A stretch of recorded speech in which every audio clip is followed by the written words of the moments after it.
Badauskai toliau demonstruoja savo jėgą ir galimybės, kad valdo serverius ir bei įrenginius, visiškai atjungia įrenginį, kad nematytume, kiek kilovatų yra vartojama. Visiškai atjungia.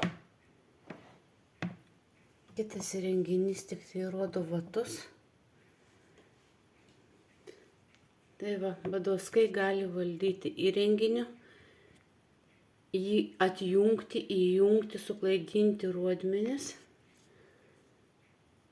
Jie valdo serverius, įsilaužia vyriausybės serverius, policijos serverius, įstaigų, įmonių.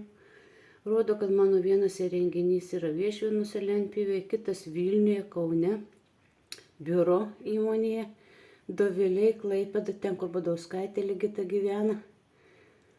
Badauskai toliau demonstruoja savo vagystes ir nusikaltimus.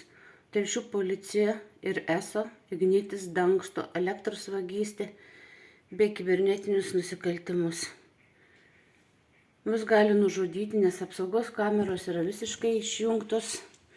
Badauskai 5 apsaugos kameras visiškai užblokavo, nors įrenginys yra sutvarkytas, įrašai daromi, kameros neveikia.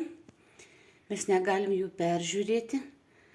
Badauskai yra kibernetiniai nusikaltėliai, kurie gali įsilaužti bet kurio asmens namus, išimti stiklo paketą, valdyti kameras, mašinas atidaryti, apvoginėti.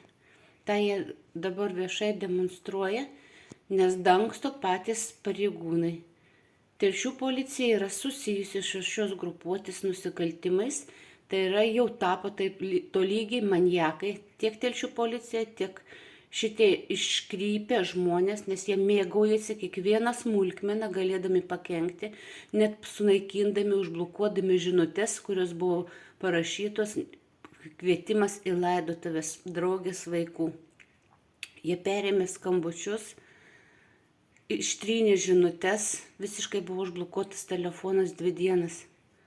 Badauskai rodo, kad jie yra maniakai, iškrypėliai, ligoti žmonės ir policija Telšių prisideda prie ligonių smurto